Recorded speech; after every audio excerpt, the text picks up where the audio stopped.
네, 반갑습니다. 정함철학원입니다. 이번 시간에는 진월계수편을 한번 살펴보겠습니다. 지난 시간까지는 이제 묘월까지 했고요. 진월도 이제 그 임수하고 거의 비슷하긴 하는데, 이 진월이라는 거 하는 것은, 진월은 토월이죠. 의 진중에는 을목과 계수와 무토가 세 개가 숨겨져 있습니다. 지장간에. 그래서 이 무토의 뿌리가 되는 겁니다. 그래서 가급적이면 목으로 소토를 시켜야 된다는 거 이제 짐작을 하실 것 같고요. 오늘은 진월 계수 중에 이렇게 두 개의 사주를 가져왔습니다. 그래서 이 사주를 또 한번 간단히 살펴보면서 왜 이 사주가 이런 뭐랄까요, 사회적 위치에 있는지 또는 자식이 없는지, 여자가 재혼까지 하신 분인데 왜 재혼을 했는지 한번 또 살펴보도록 하겠습니다. 진월계수. 원문을 한번 공통보감 원문을 살펴보고 또 해설을 이어가도록 하겠습니다. 가급적 좀 한자 같은 경우에는 선호하시는 분이 많이 없을 것 같아서 해설을 간략하게 좀 빨리 핵심만 짚고 나가는 쪽으로 한번 해보겠습니다. 3월계수, 진월계수는 요분이라는 것은 이제 구분하라는 얘기죠. 그래서 구분하라는 겁니다. 청명고구, 청명과 고구의 절기를 나누라는 얘기입니다. 청명후, 화기 미치라. 청명부터는 화가 미치라는 것은 아직 크게 이제 치솟지 않았다는 얘기입니다. 그러니까 화기가 부족하다는 얘기죠. 그래서 전용 병화를 쓰라. 위 음양 합해. 이거 음양이 합해라는 것은 이게 화화자인데 음양이 섞여 있다는 얘기죠. 음과 양이. 고구부터는 수용 병화, 비록 병화를 쓴다 하더라도 상이 신갑좌지라. 신금과 간목으로 마땅히 이제 도와야 된다. 왜 도와야 되냐면 이제 뒤에 나오겠네요. 이건 또 이렇게 나 있네요. 신갑.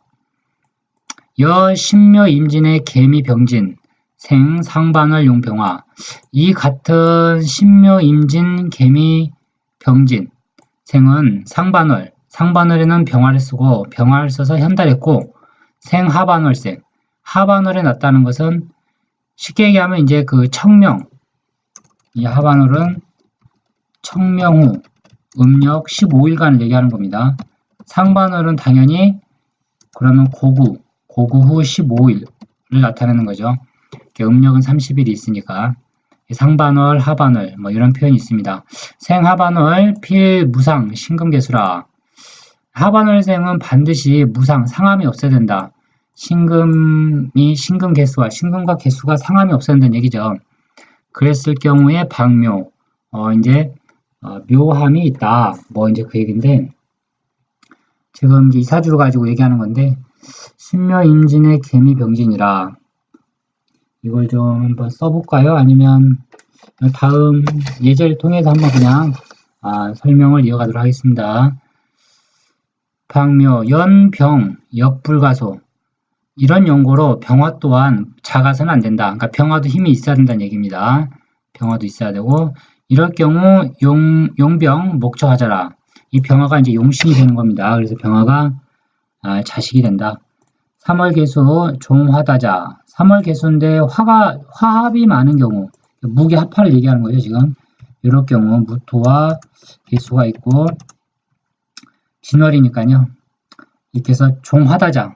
화자다. 이제 합격이 많은 경우에는 득화자 영록이라. 이제 합격을 얻게 되면 이제 부귀한다. 그 얘기인데 이게 이제 합합격에서 나오는 말이죠. 근데 이게 정말 이게 좀 뭐랄까요? 현실에서 이런 걸 좀 쓰면 안 되는데 어쨌거나 책에 많이 나와 있기 때문에 현실에서는 많이 씁니다. 합합격을. 그거 언제 합합격 그걸 따지고 있겠어요. 그 조건도 여러 가지인데 사주 팔자를 적고 이게 합화가 됐느냐 안 됐느니 그거를 따질 이유가 없다는 거죠. 왜냐하면 사주는 팔자 적고 바로 해석이 나오는 학문이에요. 예, 적으면서 끝나는 건데 이걸 합격이 됐다 안 됐다 해서 따져버리게 되면 시간이 제가 못해도 5분 10분은 그냥 흘러갈 것 같습니다. 아니면 좀 빠른 분은 5분일까요? 근데 이 시간 동안 손님은 기다리기 때문에 이런 해석법 자체가 실제도 이게 맞지 않습니다. 합합격을. 제가 이거 많이 임상을 하는데 대표적인 게 각기합토. 이거 무진장 많이 제 주변에서도 쓰거든요. 정화, 간목, 기토, 을. 이거 제가 아는 분의 잘 사주인데 이제 각기합토죠. 전부 이제 사주 풀어보라고 그러면 각기합토밖에 모릅니다. 각기합토. 그래서 어쨌다는 거냐? 그럼 답이 없죠. 이론만 무성하고. 불화자는 평상이라. 이제 합격이 안 되면 평범한 인물이다. 그래서 이 궁통보감이든 격국이든 합격을 상당히 뭐 이렇게 대기격으로 논하고 있습니다. 합격이 되면 엄청나게 좋다. 근데 그런 사주를 한번 들고 와보라는 거죠. 그런 사주 중에 판검사, 교수가 있냔 말이죠. 이제 사회에서 어떤 그 명예직, 명예가 높은 분이 있으면 가져오라는 거죠. 근데 그런 경우가 거의 없을 것이다. 제 생각입니다. 혹 지성수국, 이제 지지가 수국이 되면 우경기토, 여기에 기토를 보게 되면 무목, 나무가 없다. 내 가살격, 이게 가살이라고 그러죠. 그래서 살이 많으면 뭐 종살, 가살 막 이런 말을 쓰는데 하여튼 그렇다는 겁니다. 유갑출자, 간목이 투관되면 상인이라. 간목이 투관되면 각기합토로 묶여버리죠. 이제 이럴 때 쓰는 게 아닙니다. 이럴 때 각기합토가 각기합토를 쓰는 게 아니고 각기합이 되어 기반이 된다. 기반이 되면 무용지물이 되어버리죠. 글자가. 그래서 못 쓰는 겁니다. 이게. 근데 이제 이 해석을 잘해야 되는데 이게 원국과 대운과 세운이 해석이 좀 각각 다르다. 근데 문제가 있습니다. 혹 지지와 사고, 혹 지지에 진술충 및 사고가 있게 되면 우득갑투, 여기에 간목이 투관되면 소토가 되겠죠. 그래서 간목이 투관되면 가히 현달명이 아니라 현달명양 이름을 크게 드높인다. 그래서 토는 나무를 얻어야 된다. 무조건. 토가 나무가 없게 되면 문제가 있다. 땅에 가치가 떨어진다. 소토가 안 된다. 그럼 답답한 요인이 되는 겁니다. 우배 완둔이라고 그랬나요? 우한지배라고 그랬네요. 공통보감에. 우한지배가 되는 거죠. 무갑자는 승도공고라. 간목이 없게 되면 승도의 명으로서 외롭고 고통스러운 명이 된다. 혹 지성 목국, 혹 지지가 이제 목국이 되면 명 상관생제격. 상관생제라고 하는데 개수가 목국이 되면 화가 있어야 상관생제가 되는 겁니다. 식신생제, 뭐 상관생제, 이 차이점을 다들 아시는지 모르겠네요. 식신생제가 다르고 상관생제가 다르다. 이거는 각각의 성향이 다른 거죠. 그래서 어쨌거나 목국을 이루면 이 목이 상관으로 바뀌어버립니다. 구글자면. 그게 상관생제격이다. 주총명박학이라. 사람이 총명할 뿐만 아니라 박학다식하다. 아는 게 많다는 얘기죠. 이 상관격이 전부 다 실제 박학하고 아는 게 많을까요? 이제 그런 의문을 품어봐야 되는데 조건을 갖춰야지. 조건을. 힘이 있어야죠. 일단 힘이 있고 대운이 받쳐줘야 되고 때를 만나야 되고 이랬을 때 이게 다 맞는 얘기인데 이게 되지 않는데 상관만 강하면 어떻게 되느냐. 사람이 불필요한 구설이 따르고 잘 알지도 못하면서 아는 체를 하게 되고 뭐 이런 등등의 부작용이 났습니다.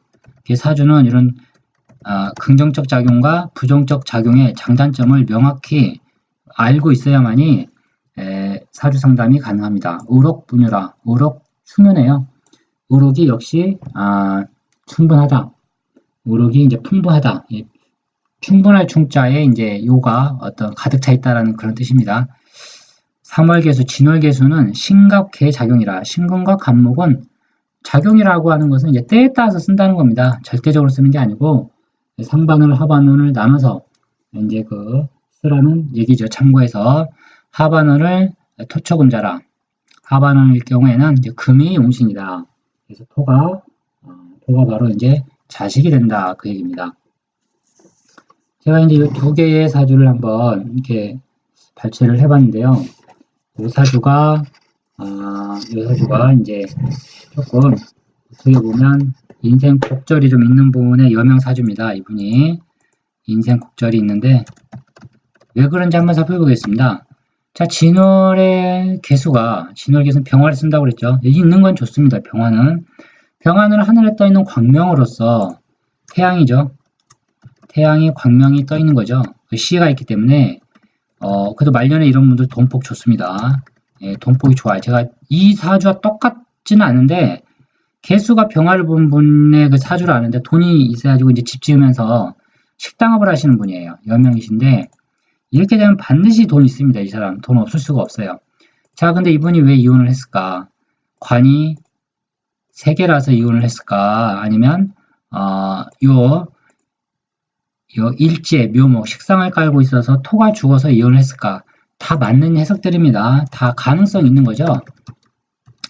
중요한 것은 포인트인데 포인트는 개수는 을목을 키운다. 나무를 만나면 키웁니다. 을경 합격이기 때문에 나무에 이제 보석이 달려있는 형상이죠. 그래서 재물이 있는 사주죠. 이 사주가 딱 보면. 그리고 운도 잘 가고 있는 겁니다. 이 정도면 진월이기 때문에 남방으로 가죠. 그래서 개수가 때를 만났다. 때를 만났습니다. 때를 만났다. 문제는 토의 동향인데 토가 뭐냐인 거죠. 토가. 토의 동향. 토는 심는 땅의 역할을 합니다. 그래서 이 사주는 을목을 미토, 진토에 심었다. 그래서 또 시에 가서 진토가 또 있죠. 이렇게 되면 가정이 하나로 안 끝난다. 예, 이런 해석이 나오는 겁니다. 그래서 가능성이 충분히 있죠. 근데 제가 봤을 때 이 사주는 여러 가지 해석이 있는데 남편복이 없다. 뭐 그런 표현이 어떨지 모르겠으나 일지 식상이 동할 때 한마디로 저 묘목이 동할 때가 있죠. 운에서 이제 동하면 진토 관성이 죽습니다. 이런 사주들은. 그래서 이게 가만히 보면 식극관 구조죠. 이제 보통 책에 나와 있는 식상이 관성을 극한다. 그러면 어떻게 되냐? 남편을 밀어내는 거죠. 그래서 썩 좋은 명은 아닙니다. 특히 개수기 때문에. 자, 요 사주는 부마면은 이제 옛날 임금의 사이네요. 공주의 남편. 이게 왜 그러냐면 남명에서 이 사주 보게 되면 진월의 개수죠. 그래서 역시 진월의 개수가 양간 남명이기 때문에 사음이 남방으로 갑니다. 그래서 여름의 시기를 맞이했죠. 사주가 아주 좋다 이거죠. 뿌리가 진토, 축토, 진토에 같은 물에 뿌리를 가고 있습니다. 거기에 임수까지 있는데 이 임수의 귀인 병화. 이게 재성이지만 귀도 됩니다. 병화는. 그래서 귀를 월간의 임수가 가지고 있다. 그래서 시에 병화가 아니었다면 과연 이게 부마까지 됐겠는가? 충분히 가능한 사주입니다. 이 사주는. 왜냐하면 비견겁제가 나란히 하나씩 이렇게 태양 하나를 공유하고 있는 형상이다. 태양을 공유한다. 태양은 만물을 비추는 작용을 하는데 이게 곧 광명을 상징한다. 그래서 영화가 있는 사주이면 틀림이 없습니다. 또한 축토를 깔고 있기 때문에 이런 남편과 결혼하게 되면 아주 부인말을 잘 듣습니다. 이런 사람들. 부인말 아주 잘 듣는 대표적인 사주죠. 그래서 사주가 부마의 지위까지 갔다.